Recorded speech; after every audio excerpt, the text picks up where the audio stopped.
même vient ici décourager.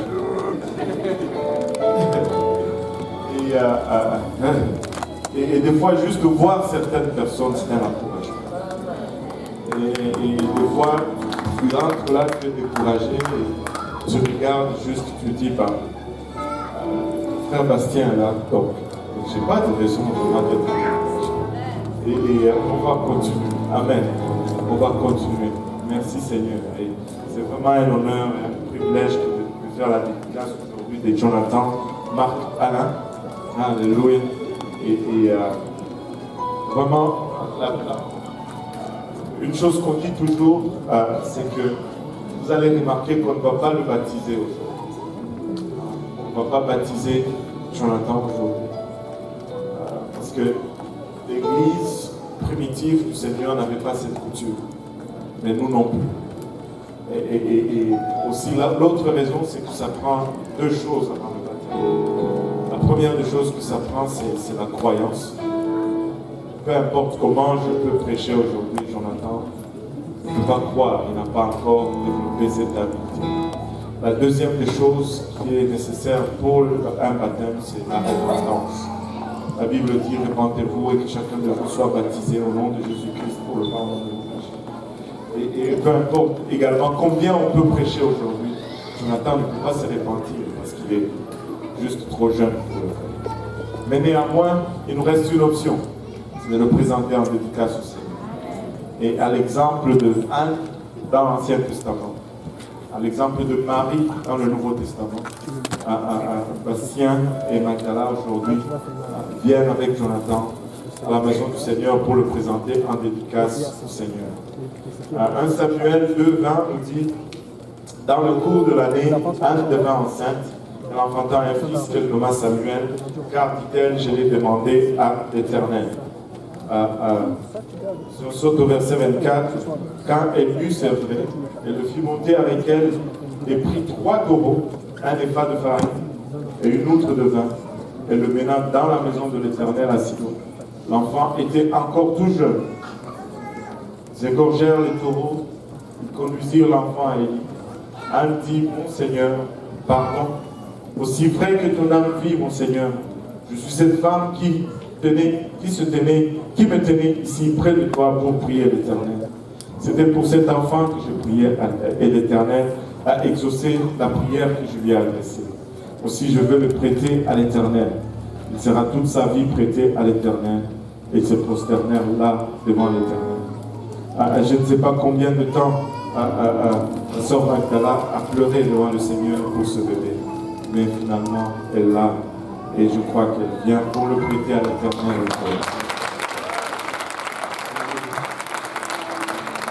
Et la Bible dit Samuel grandissait, chapitre 3, verset 19, et l'Éternel était avec lui.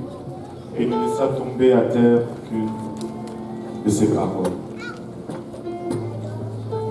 C'est Marie, à son tour, elle a eu le Seigneur Jésus-Christ. En Luc 2, verset 21, la Bible nous dit le 8e jour auquel l'enfant devait être circoncis étant arrivé. On lui donna le nom de Jésus, nom qu'avait indiqué l'ange avant qu'il fût conçu dans le sein de sa mère.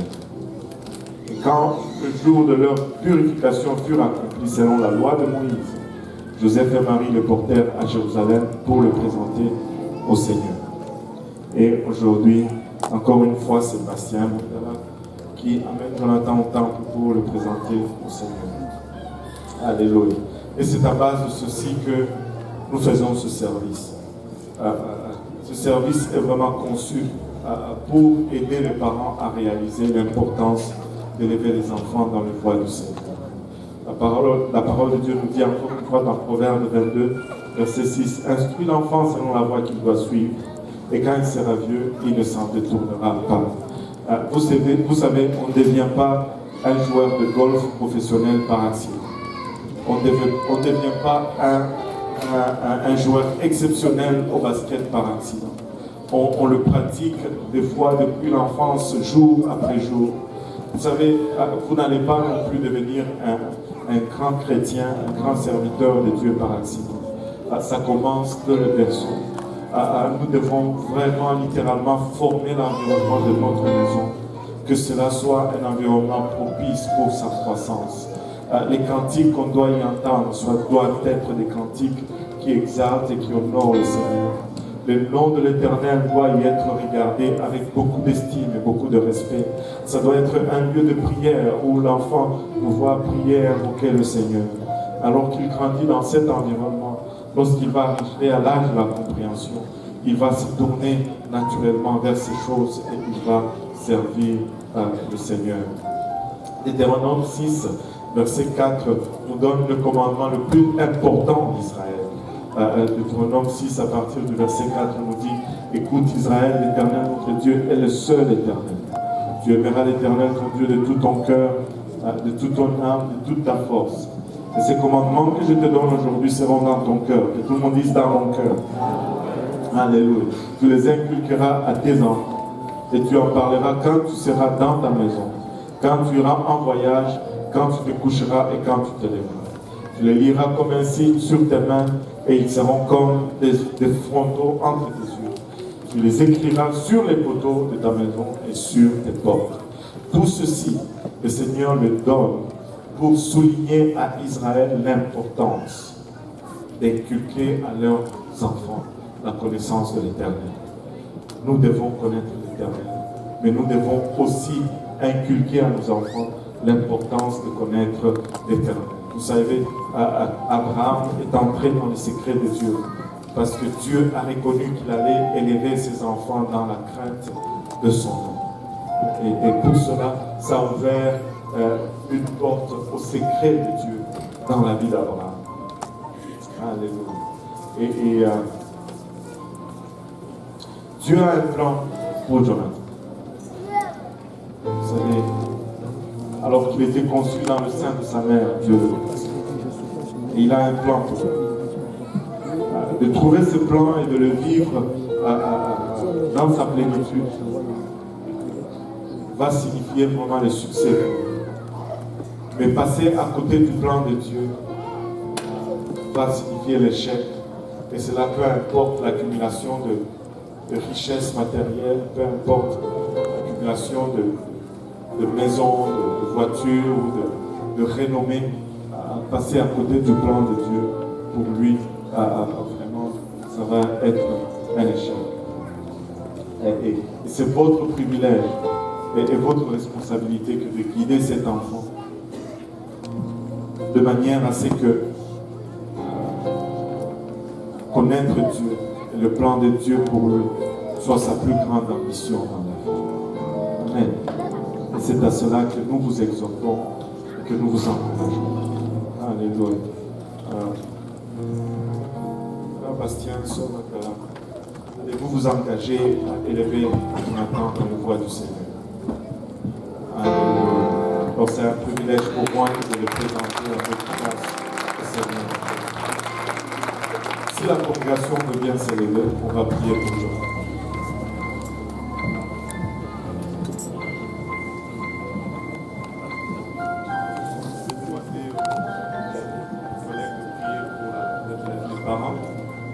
Alléluia. Merci Seigneur. Si l'Église peut élever la voix de commun accord alors que nous prions. Papa, nous te demandons grâce éternelle pour ton amour, pour ta bonté, pour ta fidélité. Nous te remercions pour le privilège que nous avons de tenir encore une autre vie fragile dans nos mains. Papa, devant ce grand mystère de la vie, Seigneur, nous sommes tous, Papa, ébahis, éblouis de réaliser, Papa, que dans cette vie fragile, Papa, se retrouve tout le potentiel d'un adulte pleinement formé, Papa, il a chaque et à être utilisé pour l'honneur et la gloire de ton nom. Seigneur, nous te remercions pour cela, Seigneur. C'est pourquoi nous venons, Papa, élever d'abord la famille, les amis, Papa, qui sont témoins qui sont ici présents devant ton trône. Nous prions que tu nous aides tous ensemble, Papa, à consacrer nos vies, Papa, pour ton royaume, Seigneur. Papa, nous prions que tu nous aides à former nos maisons en sorte que ce soit, Papa, des lieux de prière, des lieux, Papa, de cantiques, d'adoration, où ton nom est regardé, Papa, avec beaucoup d'estime, Seigneur. Afin que ce soit un lieu approprié, Papa, pour la croissance de Jonathan. Aide-nous à, Papa, à former nos vies, à discipliner nos vies, afin que nous puissions servir d'exemple à Jonathan alors qu'il est en train de grandir. Papa, maintenant, il est trop jeune pour comprendre les choses spirituelles. Papa, néanmoins, nous prions, Papa, ta protection sur lui. Nous prions un prénom comme sang précieux sur lui. Nous prions que tu gardes ses sorties et ses retours, Seigneur. Papa, nous prions que tu le protèges contre toute maladie, tout accident, toute embûche, Seigneur Jésus-Christ. Papa, nous prions que tu assignes un ange sur lui, pour veiller sur lui, Papa, et le protéger, Seigneur. Alors qu'il est en train de grandir, nous prions, Père, qu'il puisse grandir dans la crainte de ton nom et dans l'amour de ta parole, Seigneur. Et lorsqu'il va arriver à l'âge de la compréhension, Seigneur, qu'il puisse entendre l'évangile, Papa, y croire, y obéir, se repentir de ses péchés, Papa, se faire baptiser en ton nom précieux, afin qu'il puisse recevoir le don du Saint-Esprit avec l'éminence de parler en langue. Papa, qu'il puisse vivre pour toi, être un outil de gloire, Papa, entre tes saintes grâces, Seigneur. Et d'ici là, Seigneur, Papa, il est encore trop jeune pour comprendre toutes ces choses. Et nous prions, Papa, que tu le gardes et que tu le préserves de tout mal, Seigneur. Que tu le préserves des méchants et de toute influence maléfique, Seigneur. Papa, il a machinté qu'il puisse grandir pour être un instrument de gloire entre tes saintes grâces, Seigneur. Nous te prions, Père, que tu nous bénisses tous ensemble, Seigneur, pour le restant de cette soirée, de ce service et le restant de la journée, Papa. Et en ton nom précieux, nous avons ainsi prié. Au nom de Jésus, nous disons tous au nom de Jésus. Nous disons tous au nom de Jésus.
Alléluia.